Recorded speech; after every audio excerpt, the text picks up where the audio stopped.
날 살라운 후서 마지막 말씀입니다. 여러분, 끝으로 형제들아 너희는 우리를 위하여 기도하기를 이렇게 얘기하고 있습니다. 사도 바울도 성도들에게 형제들아라고 하는 이 믿음의 형제들에게 나를 위해서 기도해 주세요. 이 사역을 위해서 기도해 달라고 부탁을 하고 있습니다.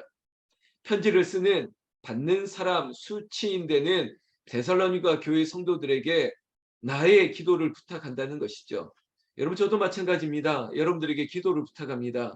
담임 목사를 위해서 기도해 주시고 교육자들을 위해서 기도해 주십시오. 믿음의 형제들이 주 안에서 굳건히 서야 되고 우리의 사역이 흔들리거나 넘어지지 말아야 되는 것입니다. 그런데 기도가 힘이 되는 것이죠. 함께하지 못하는 그 자리 가운데 기도가 힘이 되는 거예요. 검사를 앞두고 있습니다. 수술을 앞두고 있습니다. 하나님께 기도하는 것이에요. 목사를 위해서도 기도하고 그 기도 제목에 있는 권사님 병원에 가셔서 좋은 결과 있기를 바랍니다. 기도하는 것이죠. 이 기도가 서로 사랑이고 형제 사랑하기를 가장 확실하게 할 수 있는 방법이 바로 기도라는 것입니다. 그런데 이 기도가 정직하게 신실하게 하는 것입니다. 예수 믿는 사람들이 짐짓하기 쉬운 거짓말이 하나 있습니다. 거짓말을 버려야 되는데 바로 그게 기도할게요. 권사님 기도할게요. 집사님 기도할게요.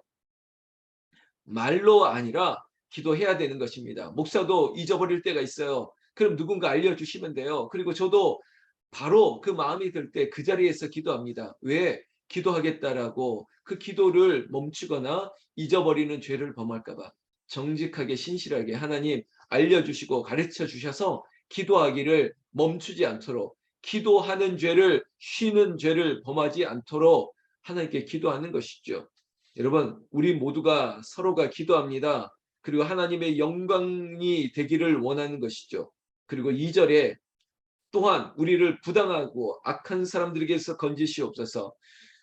여러분 사도신경에도 우리가 고백했지만 우리를 죄에서 건져달라고 주기도문에서도 마찬가지고 우리를 기도하는 것입니다. 날마다 일용할 양식을 주시옵고 우리의 일상 가운데 하나님의 도우심을 구하는 거예요. 특별히 악한 죄에게서 마귀에게서 우리를 부당하게 우리를 흔드는 세력으로부터 건져달라고 얘기하는 것입니다. 이 모든 것을 총칭할 수 있는 단어가 있습니다. 죄에서 우리를 건져달라는 것입니다. 우리를 괴롭히는 죄의 건세로부터 건지시옵소서 이렇게 기도하려는 것이죠. 이런 믿음은 우리의 것이 아니라고 얘기하고 있습니다. 모든 사람의 것이 아니래요. 그러면 무슨 말이냐? 믿는 사람의 것이라는 겁니다. 참 똑같은 말인 것 같은데 아무나 이 믿음을 소유하지 못합니다. 예수 그리스도로 말미암아 구원을 얻는 이 믿음을 누구나 소유할 수 있는 게 아니에요. 이 새벽을 깨우는 여러분들이 지금 믿음을 소유하고 있는 것이에요. 하나님 앞에 신실하게 정직하게 그 믿음으로 살아가는 고백이 여기에 있는 것이 은혜고 축복인 것입니다. 성경 말씀 3절에 주는 미쁘사 너희를 굳건하게 하시고 악한 자에게서 지키시리라. 이게 기도죠. 하나님 우리 성도님들을 악한 자에게서 건져 주시옵소서, 지켜 주시옵소서. 하나님 새벽을 깨우는 제가 말미에도 기도하겠지만 이름을 기억하여 주시고 그 이름을 건져 주시옵소서 이렇게 기도하는 것이죠. 그러면 하나님께서 우리의 마음에 확신을 줍니다. 사도 바울도 그의 편지에서 우리가 주 안에서 확신하노니 5절에 주께서 너희 마음을 인도하여 하나님의 사랑과 그리스도의 인내에 들어가게 하시기를 원하노라. 우리가 하나님 닮기를 주님 닮기를 그리스도 안에서 살아가기를 간구하는 것이죠. 데살로니가 교회 교인들을 향해서도 너희가 주 안에서 믿음 안에 확실하게 서라. 우리가 믿음의 역사를 이루자. 그리고 사랑의 수고를 그리고 소망의 인내를 우리가 함께 써내려가는 것입니다. 우리 모두 죄에서 건짐을 받고 그리고 악한 죄의 세력으로부터 믿음의 승리를 얻게 되는 것입니다. 이게 놀라운 은혜 아니겠습니까? 그러기 위해서 오늘 사도 바울은 이 마지막 편지의 인사말과 같은 마지막 대목에서 우리에게 있어서 중요한 부분을 딱 지적하고 있습니다. 그것은 뭐냐면 게으름에 대한 얘기입니다. 게으름. 6절 말씀에 형제들아 우리 주 예수 그리스도의 이름으로 너희를 명하노니 게으르게 행하고 우리에게서 받은 전통대로 행하지 아니하는 모든 형제에게서 떠나라. 여러분 게으름을 경계하고요. 게으른 자에게서 떠나라 라고 얘기하고 있습니다. 여러분, 예수 믿는 사람들은요, 게으름이 적입니다. 저기 열린교회 김남준 목사님이 써서 베스트셀러가 됐던 책 게으름이라는 책 보면요, 이 게으름이 우리의 영성을 무너뜨리는 아주 위험한 요인인 것입니다. 우리가 좀 더 자자, 좀 더 졸자, 빈궁이 도둑같이 들어와도 모르는 거예요. 입술에 수저를 먹을 걸 떠줘도 이게 입으로 들어가기를 바라는 그런 게으름에서부터 우리가 벗어나야 된다는 것입니다. 그런데 이 게으름은 그저 육적인 부분에서만 말하는 것이 아니라 영적인 게으름, 영적 게으름을 경계하라는 것입니다. 여러분, 그냥 우리가 새벽을 깨우는 게 부지런한 거야, 부지런해야 기도할 수 있어, 물론 맞죠. 그리고 거기서 더해 가는 겁니다. 오늘 이 게으름은 당시에 이 임박한 종말론 있지 않습니까? 야, 이제 뭐 내일이면 하나님이 오실 텐데, 주님이 오실 텐데, 아니 10월 28일 날 주님이 오신다고 했는데 뭘 그렇게 힘들게 살아? 뭘 그렇게 직장 다녀? 뭘 그렇게 장사한다고 또 아침부터 문을 열고 그래? 어차피 주님이 곧 오신다고 하니까 그냥 저기 산속에 들어가서 기도원에서 그냥 기도나 하고 있으면 되지 않을까? 막 이런 거 있지 않습니까? 삶의 정황 가운데 삶이 복음이 되어야 되는데 이거 깡그리째 그냥 던져 놓은 거예요. 그냥 나는 오실 주님만 맞이하고 그냥 기도원에서 있을랜다. 그냥 일도 안 하고 그냥 집안에 있는 어머님들도 그냥 기도만 하고 살랜다. 이래버리는 태도.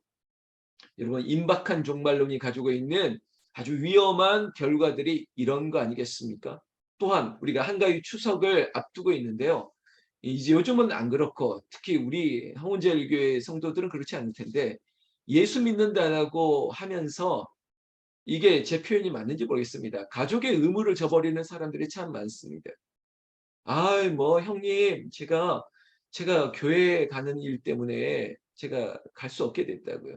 형님, 제가 제사상에 손을 대면 부정이 타고 귀신이 들어올 것 같아서 제가 제사 음식은 차릴 수 없으니까 이해해 달라고. 뭐 이런 깍쟁이 같은 그리스도인들이 있지 않았습니까? 우리에게 아니니까 하는 겁니다. 여러분, 예수 믿는다고 우리의 어떤 역할들이나 의무나 아니 어쩌면 우리가 더 본이 돼서 더 수고해서 우리의 삶을 통해서 야, 우리 집사람이 역시 집사니까 권사니까 아니 뭐 우리 누구 하니까 예수 믿는 사람이 다르다는 얘기를 들어야 되는데 왜 우리가 더 게으르다고 우리가 깍쟁이라고 이런 소리를 왜 들어야 되겠습니까? 저는 이게 그저 그 사람의 인성에서 끝났다라고 말하기보다는요. 성경을 몰라서 그래요. 말씀을 모르는 거예요. 우리가 보고 있는 십계명에도 10가지의 약속 가운데 하나에서 4가지는 하나님과의 약속 아닙니까? 하나님의 약속을 신실하게 지켜가기 위해서 우리가 여호와 하나님 말고는 다른 것들 만들지 말고 절하지도 말고 뭐 이런 얘기를 하죠.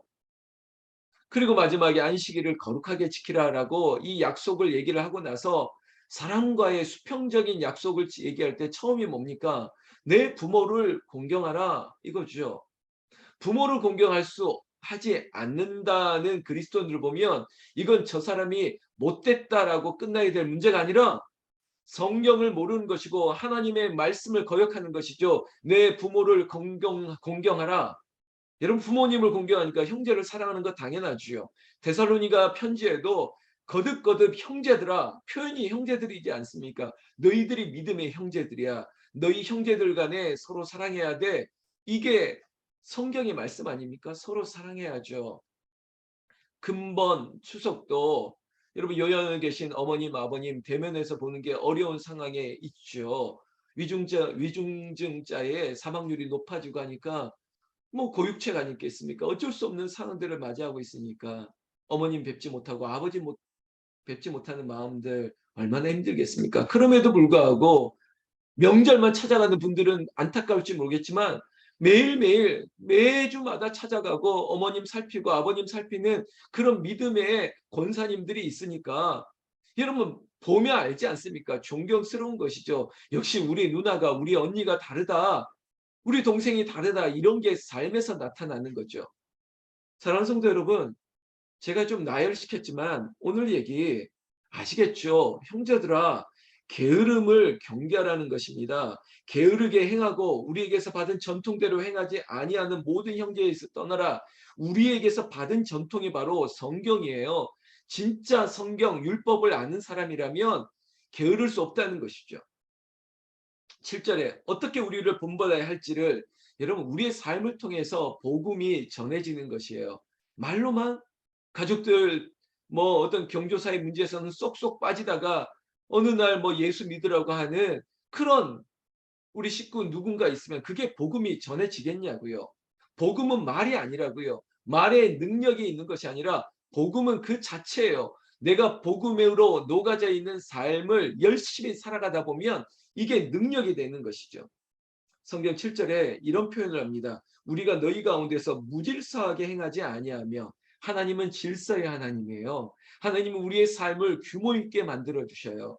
부모에게도 자식 간에도 형제들 간에도 그리고 믿음 신앙생활 모든 것들을 질서를 가져요. 이걸 권위를 가지고 제가 계급으로 말하는 게 아니라 하나님은 부모에게뿐만 아니라 이 육의 아버지 아닙니까? 그리고 영적인 권위를 가지고 있는 사도 바울에게나 이 목회자들에게도 질서 있게 행하라는 거예요.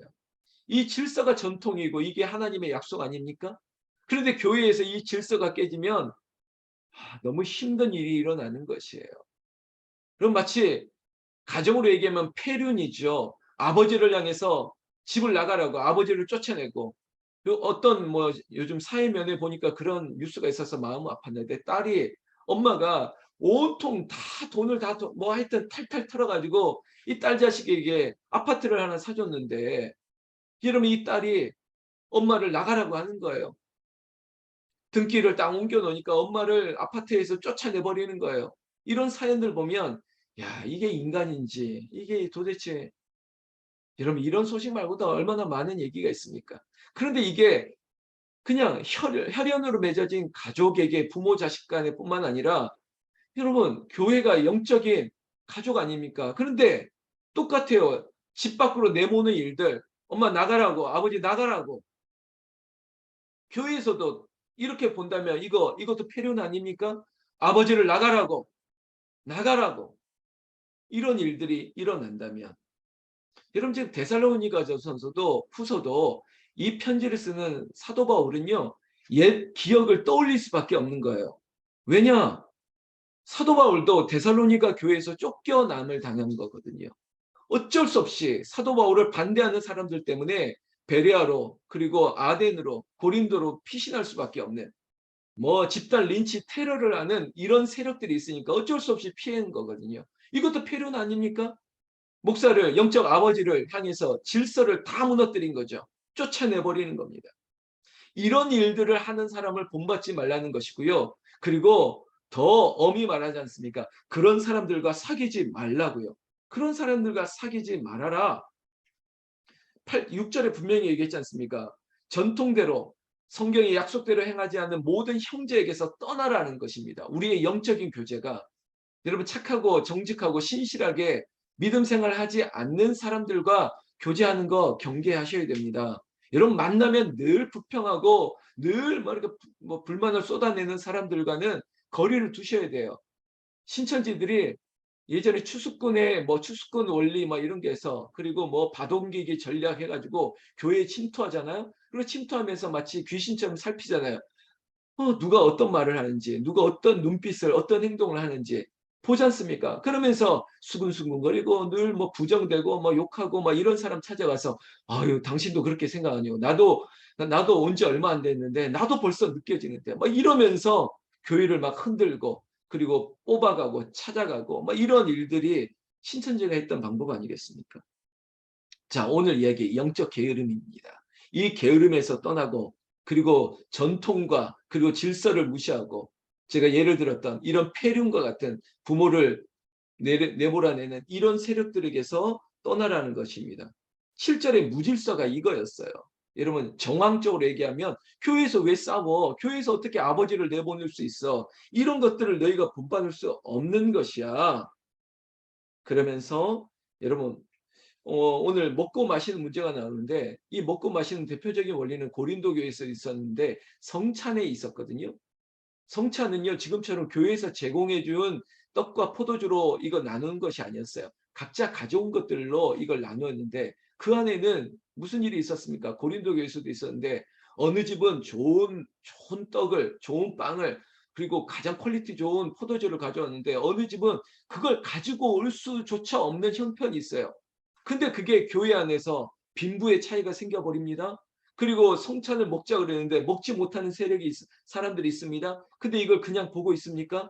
우리끼리 모여서 홀짝 떡을 띄어서 먹고 있는 이런 행위들이 어느 한쪽에는 없는데, 여러분 그러면 누군가는 보면 나누어야죠. 채워줘야죠. 이런 것들을 보는 거예요. 이것도요, 바로 부지런해야 보여요. 성도의 형편을 살피는 게 부지런함이에요. 여러분 우리가 성도의 입장에서는 야 목사님이 부지런해, 목사님이 부지런해, 뭐 저보고 야 목사님 쓰레기 봉투 잘 치우고 뭐 청소 잘하네, 이것만 가지고 저에게 칭찬한다면 제가 원하지 않습니다. 그거 말고 성도의 아픈 구석을 살필 수 있는 눈이 있어야 되겠죠. 여러분들도 마찬가지입니다. 목사의 흠이 있거나 보지 못할 때가 있죠. 소식을 다 모를 때가 있죠. 그러면 누군가가 얘기해 줘야 되지 않겠습니까? 권사님이 9월 2일 날 검사를 받는데요. 권사님이 세브란스에 갔다 왔대요. 권사님이 확진 가운데 있대요. 권사님이 요즘 뭐 집안에 어려운 일이 있대요. 이런 것들을 살펴주는 거죠. 이런 게 부지런함이죠. 이런 게 게으름을 경계하는 모습이죠. 10절 말씀에 대표적으로 이런 표현을 합니다. 우리가 너희와 함께 있을 때에도 너희에게 명하기를 누구든지 일하기 싫어하거든 먹지도 말게 하라. 일한다는 거, 이거 가나안 농군 학교의 이게 표입니다. 일하기 싫으면 먹지도 말라. 제가 고등학교 때 아버지 때문에 끌려갔던 이 가나안 농군 학교, 여기 가서는요 진짜로 말 그대로 노동을 통해서 그리스도를 체험하는 거거든요. 근데 일하기 싫으면 먹지도 말라. 여러분 이것이 어떤 노동만 얘기하는 게 아니에요. 앞서 말했던 영적 게으름을 경계하고 성도를 살피고 사랑하기를 힘쓰는 것, 이런 것들이 중하다는 거예요. 그저 행위적으로 성찬을 떡을 떼고 포도주 홀짝 마시는 것, 이거 중요한 게 아니라는 거예요. 그러니까 여러분 일하기 싫어하거든 먹지도 말라 이거예요. 처음에 형제를 살피고 돌아보는 일을 하기 전에 성찬을 대한다? 아니죠. 여러분 너희들이 예물을 드리려거든 형제와의 문제를 해결하고 오라고 하지 않습니까? 이걸 얘기한다고요. 그냥 글자 문자 그대로 해석하는 게 아니라. 그렇다면 11절 우리가 들은즉 너희 가운데 게으르게 행하여 도무지 일하지 아니하고 일을 만들기만 하는 자들이 있다. 이런 표현이 재밌죠. 일을 만드는 사람이 있다는 거예요. 일을 하지 않고 일만 만드는 거예요. 우리 교회도 그렇지 않습니까? 굳이 제가 표현을 해야 되겠습니까? 교회 안에 일을 하는 자가 없고 일을 만드는 자가 있어요. 일을 벌이는 자가 있습니다. 여러분 이게 문제라는 것입니다. 일하러 가세, 일하러 가 하면서 직접 일해야 되는데 입으로만 일하는 사람이 있죠. 그리고 또한 그 입으로 말하다가 일을 만들어 버린 사람이 있죠. 여러분 우리 북한산 기도원 홍은제일교회는 일하는 사람이 돼야지 일을 만드는 사람이 되면 안 되는 것이에요. 그런데 그 일이 복음을 위한 일이 아니라는 거 아시잖아요. 지금 뉘앙스는 교회 분란을 일으키는 일을 만들기만이에요. 일을 하기만이 아니라 일을 만들기만 하는 사람이 있다는 것이죠. 제가 농담으로 백설공주 같은 사람들이 교회에 있으면 안 된다고 얘기했지 않습니까? 백설공주가 뭡니까? 백방으로 설치며 다니는 공포의 주둥아리, 이게 백설공주라고 했지 않습니까? 아니 여기저기 막 쑤시고 다니면서 백방으로 설치는 공포의 주둥아리 같은 그런 사람들만 교회에 많으면 그 사람들이 200, 300명 되면 뭐 하겠습니까? 입으로만 하는데. 근데 우리는 영적으로 부지런한 거예요. 지금 우리 교회 보십시오. 11조와 같은 사람들 끼어서 기도하지 않습니까? 흩어져 있어도 기도하지 않습니까? 여러분 어떤 시험도 환란이 있어도 기도하죠. 내가 기분이 좋으면 기도하고 기분이 나쁘면 기도하는 게 아니라 안 하는 게 아니라 그저 우리에게 영적 루틴이 됐어요. 영적인 부지런함이 있어요. 그저 주님 앞으로 나아오는 거예요. 왜? 기도할 일이 많기 때문이에요. 누군가를 위해서 기도해주고 싶기 때문에 교회를 위해서 목사를 위해서도 기도해주고 그리고 우리 권사님들 집사님들을 위해서 기도해줘야 하기 때문에 이것 때문에 기도 부지런한 거죠. 15절 마지막 구절에 그러나 원수와 같이 생각하지 말고 형제같이 권면하라. 원수 같은 사람이 있죠. 얄미운 사람도 있죠. 그럼에도 불구하고 마지막 표현 형제같이 권면하라는 것이에요. 내 식구처럼. 그래도 얘기하라는 거예요. 권면하라는 거죠. 16절 마지막 인사입니다. 평강의 주께서 친히 때마다 일마다 너희에게 평강을 주시고 주께서 너희 모든 사람과 함께 하시기를 원하노라. 할렐루야. 여러분 새벽을 깨우는 부지런한 여러분들에게 영적으로 말씀 가운데 신실하게 나아가는 여러분들을 하나님께서 평강의 하나님께서 평강을 주시고 평강 가운데 성령이 너희와 함께 하기를 원하노라. 저도 여러분들에게 그렇게 축복합니다. 8월의 마지막 날 잘 정리하시고요. 그리고 내일 9월 1일 새로운 달의 시작 새벽을 깨우시고 만나고 아니 오늘 수요 예배네요. 3일 밤 저녁에도 모이셔서 기도하면서 오늘 8월의 마지막 9월의 새날을 예배하며 부지런함으로 우리가 하루를 정리했으면 좋겠습니다. 오늘도 주 안에서 평안하시기를 주의 이름으로 축원합니다. 축원합니다.